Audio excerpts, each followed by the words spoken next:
Nous sommes fin des années 70 du côté de Bergerac dans le sud-ouest de la France. Entre 1978 et 1984, un homme pour le moins étrange s'introduit dangereusement dans des maisons isolées durant la nuit. Une histoire criminelle hors du commun que j'ai le plaisir de vous présenter ce soir, celle de Francis Leroy. Bienvenue dans l'autre regard.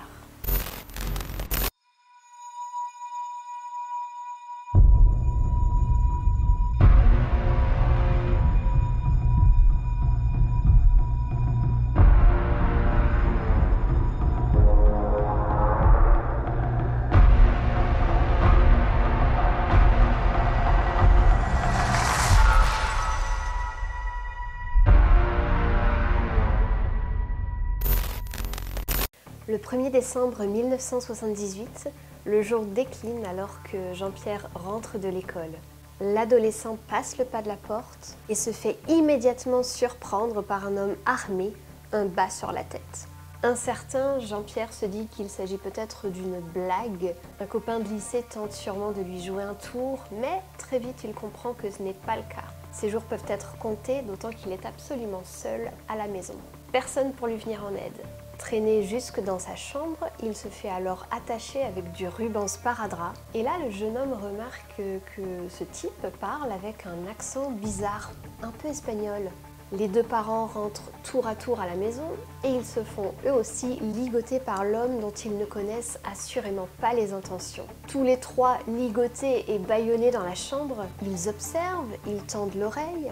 Le spécimen qui les retient est loquace mais complètement incohérent dans ses propos. Personne ne comprend où il veut en venir et puis on dirait qu'il attend quelqu'un. Alors il prend ses aises dans la maison, il ouvre le frigo, il se plaint aussi parce qu'il n'y a rien à manger. Et puis l'homme ronchonne, il veut absolument une voiture.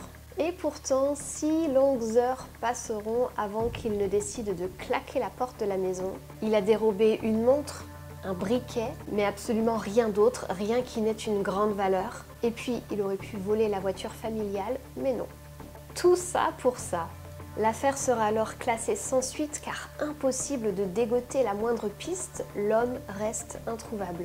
2 ans plus tard, 2 autres familles de Bergerac tiennent le même récit. Elles sont retenues en otage par un homme grand, maigre, masqué et avec un petit accent espagnol.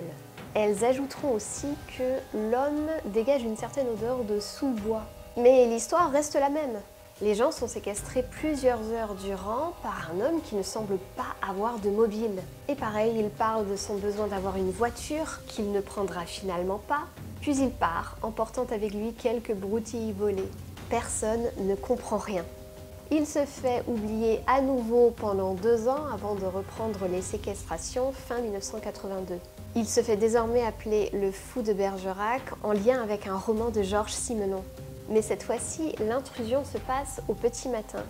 Alors que son mari vient de quitter la maison pour aller travailler, une femme sort du sommeil réveillée par un bruit. Sa fille de 12 ans dort encore, donc elle se lève pour aller voir ce qui se passe. Et elle fait face à face avec un homme grand, masqué, qui rapprochera très vite son couteau à la gorge de la jeune femme. L'homme la viole sur place, dépassant ainsi les limites qu'on lui connaissait, avant de la ligoter et de la déplacer dans la chambre de la fillette. Et avec son accent espagnol que je ne tenterai pas d'imiter, il lui dit « Tu comptes jusqu'à 200, et à 200, ta fille pourra te détacher. Gardez le silence ou je m'en prends à l'enfant. » Et il s'en est allé. La petite dit alors à sa mère qu'elle a envie de lui confier quelque chose, mais que pour l'instant, elle ne peut pas. Elle doit s'assurer que l'homme soit incarcéré. Elle attendra patiemment une longue année avant de délivrer son secret. L'homme est déjà venu la voir. Un samedi matin, alors qu'elle était toute seule, l'homme s'est pointé dans sa chambre, il a emmené la gamine dans les bois et il l'a violée.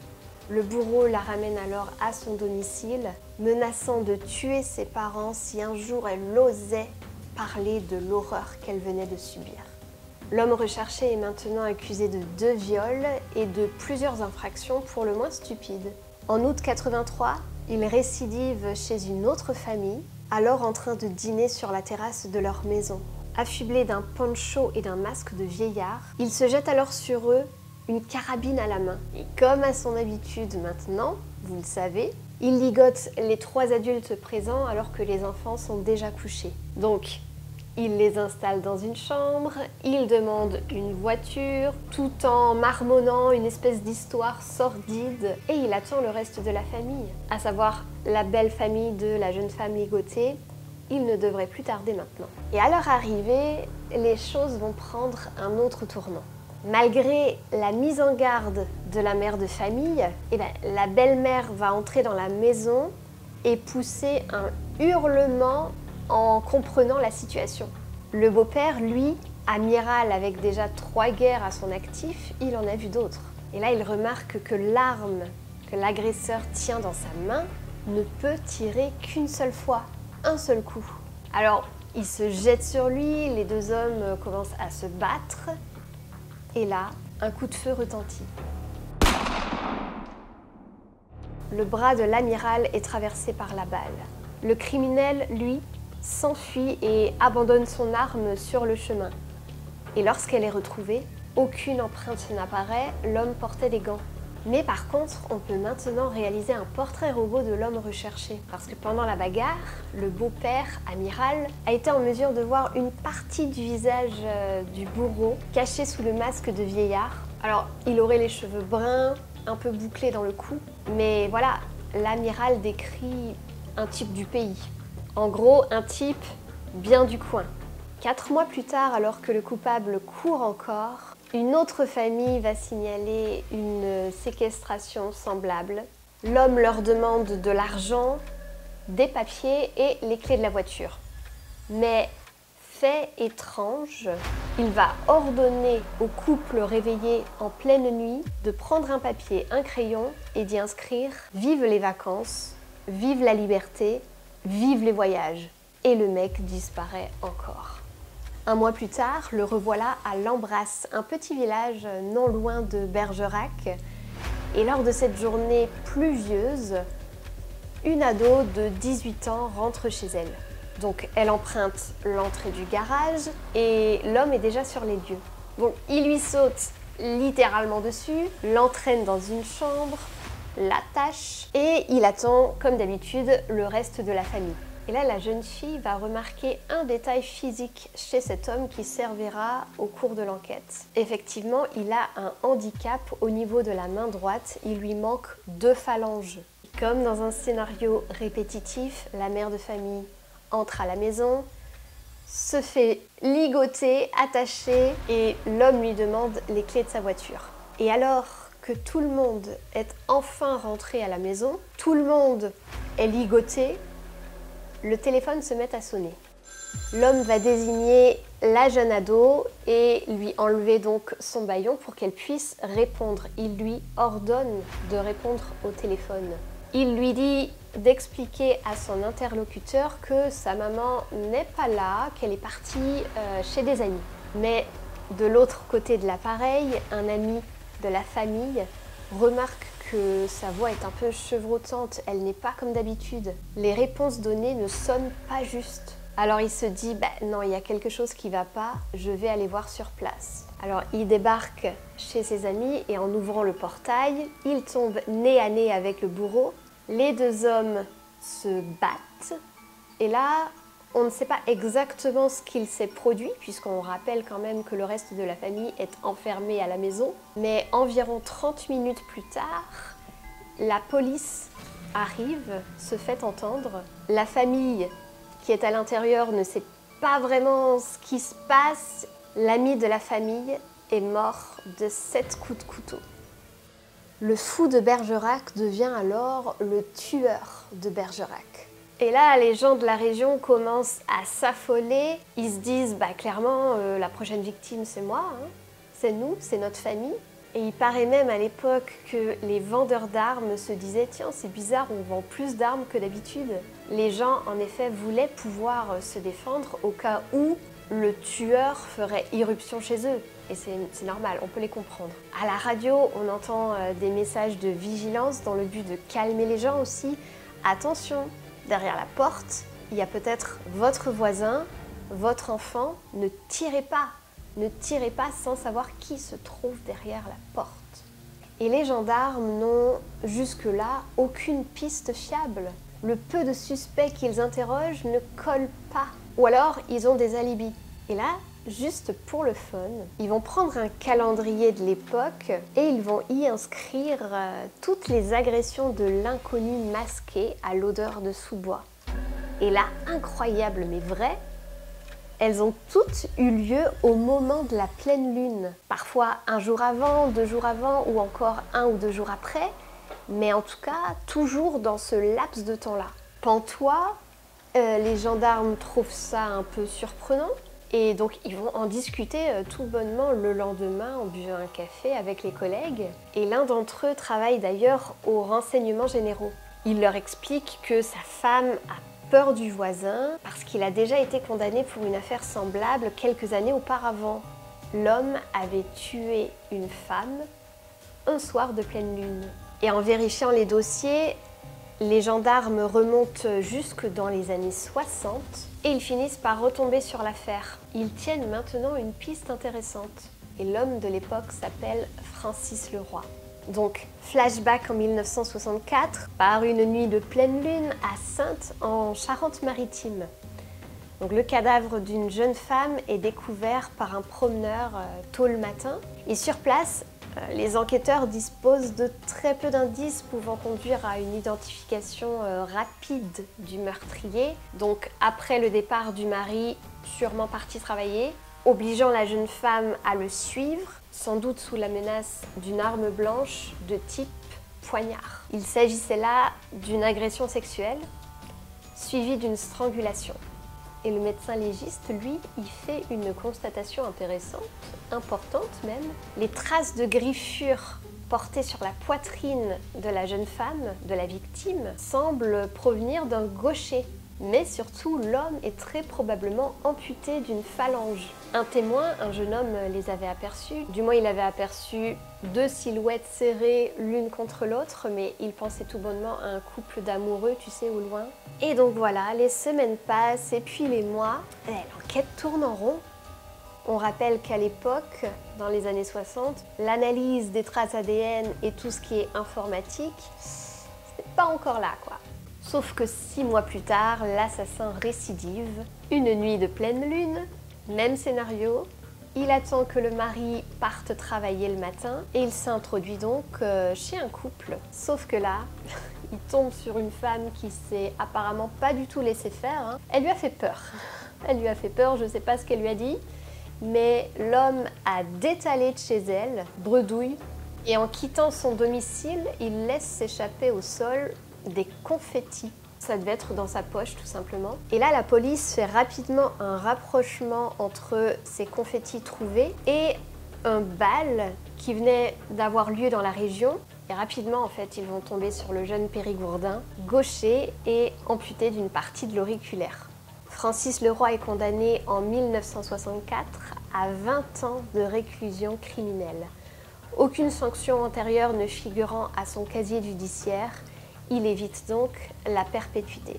Mais il sort de prison environ 10 ans plus tard, en 1973, pour bonne conduite. À ce moment-là, le roi a 33 ans, donc à la sortie de prison, il retourne chez ses parents et il va travailler dans leur ferme équestre. Sa mère, elle, le couvre comme un nouveau-né. Francis Leroy parlera même d'une forme de castration de la part de sa mère, ses relations amoureuses étant toujours empêchées par la génitrice. Mais à part ça, tout semble prouver que l'insertion finalement est réussie jusqu'à ce jour du 1er décembre 1978, où il enchaînera les séquestrations, les vols, les viols et même l'homicide.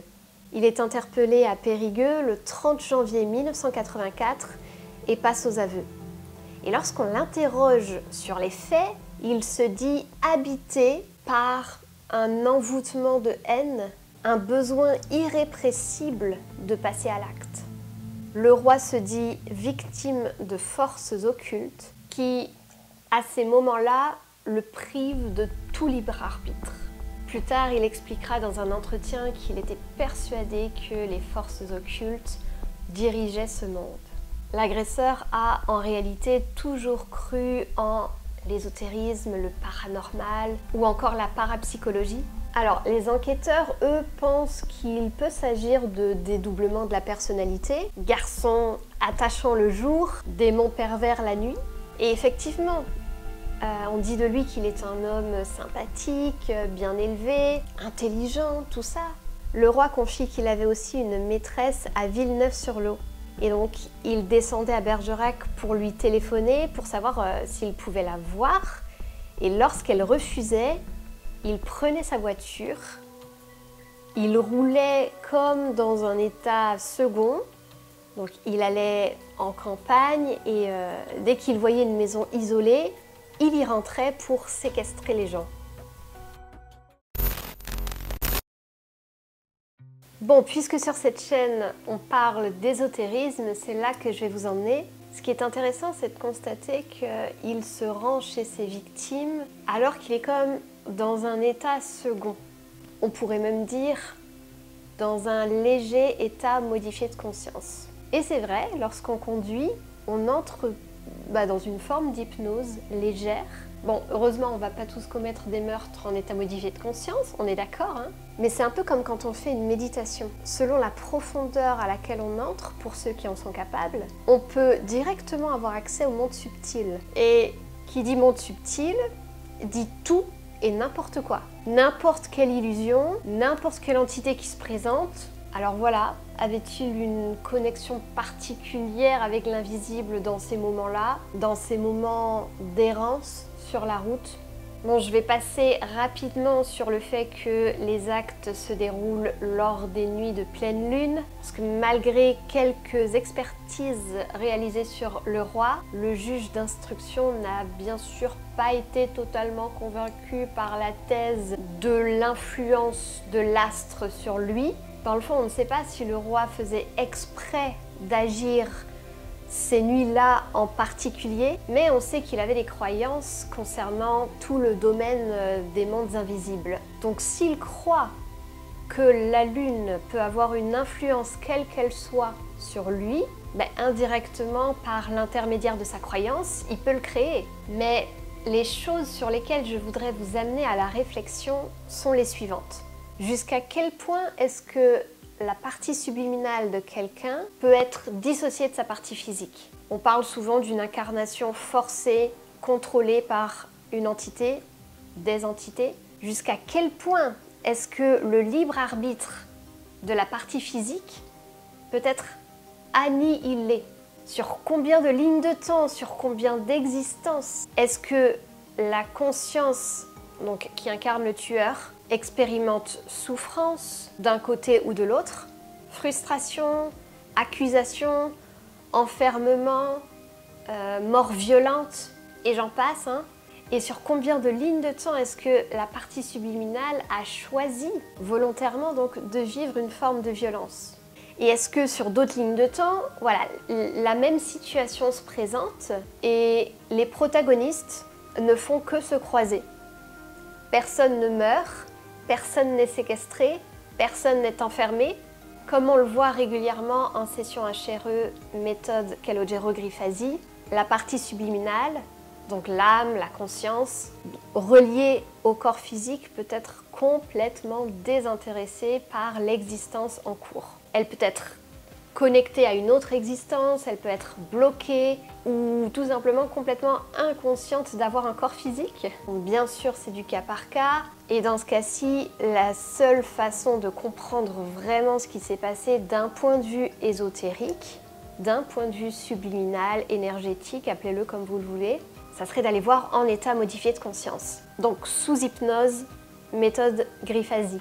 C'est pour ça que je ne vais pas me permettre de faire tout un tas d'analyses poussées avec plein de suppositions de peut-être que. Mon point là est vraiment de se questionner sur l'envers du décor finalement, d'avoir un autre regard sur la situation. Mais voilà des questions, quand on est face à ce type d'événement, on pourrait s'en poser des tas. Quelle est l'énergie de prédilection recherchée par l'entité qui contrôle ou qui possède même une partie physique, la partie physique du tueur? Et en fonction du type de victime vers laquelle il se tourne, l'énergie de peur, l'énergie de haine, de contrôle, de domination, l'énergie sexuelle aussi, sont tout autant d'énergies dont une entité peut vraiment se nourrir finalement lorsqu'elle contrôle, on va dire, une scène de crime, une victime, un bourreau, peu importe. Quelles sont les conséquences énergétiques, ésotériques que ça engendre aussi donc sur chaque victime? Est-ce que la victime était déjà interférée, programmée avant son agression? On peut voir aussi en session HRE qu'une grande partie de la population mondiale est interférée d'une façon ou d'une autre, qu'il y ait agression ou pas finalement. Mais bon, ça pareil, je ne vais pas entrer dans les détails ici. On aborde largement le sujet dans les différentes entrevues réalisées sur cette chaîne dans la dernière année. Pareil, on pourrait se demander quel type d'entité organise les crimes de Leroy, même si on a une petite idée. Tout un tas de questions finalement que je vais aborder dans une prochaine émission avec une invitée.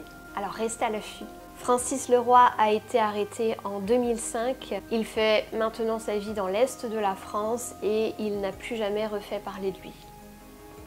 J'espère que vous avez apprécié le nouveau format sur la chaîne. J'ai repris les histoires comme je le faisais il y a environ 2 ans et je continue bien sûr les entrevues à côté. Et je suis présentement aussi en train de réfléchir à un nouveau concept de vidéo pour ma chaîne YouTube en anglais que je viens tout juste d'ouvrir. J'ai ouvert des nouveaux réseaux en anglais, Instagram, TikTok, Facebook. Je vous mettrai tous les liens sous cette vidéo en barre d'infos. C'est un nouveau départ qui implique aussi du nouveau matériel, un nouvel ordinateur, de l'éclairage, des nouveaux micros, un nouveau bureau pour stocker mes affaires. Donc si le cœur vous en dit, vous pouvez participer aux frais. Il y a dans la barre d'infos également un lien don PayPal. Sachez vraiment que chaque don peut être utile, même 1 euro. Si vous êtes 1000 à donner 1 euro, on est bien. Un grand merci à tous. À bientôt.